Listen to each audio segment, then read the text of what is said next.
சென்னை அண்ணா பல்கலைக்கழக மாணவி பாலியல் வன்கொடுமை வழக்கில் ஒருவர் மட்டுமே குற்றவாளி என முடிவுக்கு வந்தது ஏன் என காவல் ஆணையருக்கு நீதிமன்றம் சரமாரி கேள்வி எழுப்பியுள்ளது.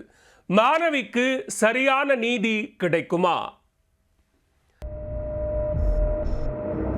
அண்ணா பல்கலைக்கழக மாணவி பாலியல் வன்கொடுமை விவகாரம் விஸ்வரூபம் எடுத்துள்ள நிலையில் இது தொடர்பான வழக்கு விசாரணையை சிபிஐக்கு மாற்றக் கோரி வழக்கறிஞர்கள் வரலட்சுமி மற்றும் மோகன்தாஸ் ஆகியோர் சென்னை உயர்நீதிமன்றத்தில் மனு தாக்கல் செய்தனர்.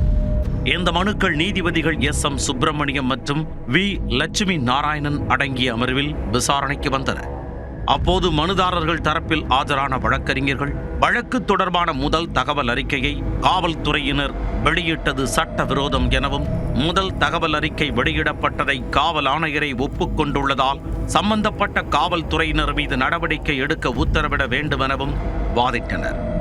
கைது செய்யப்பட்ட நபர் மீது 20 வழக்குகள் உள்ளதாக காவல் ஆணையர் தெரிவித்துள்ளதை சுட்டிக்காட்டிய வழக்கறிஞர்கள் அவரது பின்னணியில் இருப்பவர்கள் யார் என்பதை விசாரிக்க வேண்டுமென்றும் வலியுறுத்தினர். பாலியல் வன்கொடுமையால் பாதிக்கப்பட்ட பெண்களின் பாதுகாப்பிற்காக கொண்டுவரப்பட்ட சட்டப்பிரிவையும் மீறி முதல் தகவல் அறிக்கை வெளியிடப்பட்டுள்ளதாகவும், இடைக்காலமாக இந்த வழக்கை ஓய்வு பெற்ற நீதிபதி கண்காணிப்பில் சிறப்பு புலனாய்வு குழுவை அமைத்து விசாரிக்க உத்தரவிட வேண்டும் என்றும் வழக்கறிஞர்கள் கோரிக்கை விடுத்தனர். கைது செய்யப்பட்ட நபருக்கு எதிராக இந்த ஒரு பாலியல் வன்கொடுமை வழக்கு மட்டுமே உள்ளதாக காவல் ஆணையர் தெரிவித்துள்ளார். ஆனால் பல வழக்குகள் உள்ளன, அவற்றையும் விசாரிக்க வேண்டுமெனவும் மனுதாரர்கள் தரப்பில் வாதிடப்பட்டது.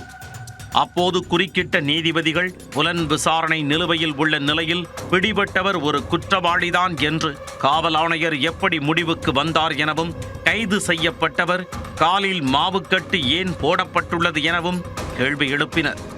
இதற்கு தமிழக அரசின் தலைமை வழக்கறிஞர் மற்றும் கூடுதல் தலைமை வழக்கறிஞர் பதிலளித்த போது, பாதிக்கப்பட்ட மாணவி அளித்த புகாரில் கைது செய்யப்பட்டுள்ள நபரின் பெயர் மட்டும்தான் குறிப்பிடப்பட்டுள்ளது என்றுதான் காவல் ஆணையர் கூறியுள்ளார் என தெரிவித்தனர். மேலும் கைது செய்யப்பட்ட நபரை விசாரணைக்கு அழைத்துச் சென்றபோது அவர் தப்பி ஓட முயற்சித்ததாகவும், அவரை காவல்துறையினர் விரட்டிச் சென்றபோது தவறி விழுந்து காயம் ஏற்பட்டதாகவும், அதனால் தான் மாவுக்கட்டு போடப்பட்டிருப்பதாகவும் காவல்துறை தரப்பில் விளக்கம் அளிக்கப்பட்டது. இதையடுத்து முதல் தகவல் அறிக்கை வெளியானது குறித்தும் அதற்கு யார் பொறுப்பு என்பது குறித்தும் விரிவான அறிக்கையை தாக்கல் செய்ய வேண்டுமென தமிழக அரசுக்கும் காவல்துறைக்கும் நீதிபதிகள் உத்தரவிட்டனர். இதேபோல மாணவிகள் பாதுகாப்புக்கு அண்ணா பல்கலைக்கழகம் என்ன நடவடிக்கை எடுத்துள்ளது என்றும், நிர்பயா நிதி செலவு செய்யப்பட்ட விவரங்கள் குறித்த அறிக்கை அளிக்க வேண்டும் என்றும் நீதிபதிகள் உத்தரவிட்டனர். பல்கலைக்கழக விசாகா குழுவுக்கு இதுவரை எத்தனை புகார்கள் வந்துள்ளன என்பது குறித்து அறிக்கை அளிக்க அண்ணா பல்கலைக்கழகத்திற்கு உத்தரவிட்ட நீதிபதிகள் விசாரணையை சனிக்கிழமைக்கு தள்ளி வைத்தனர்.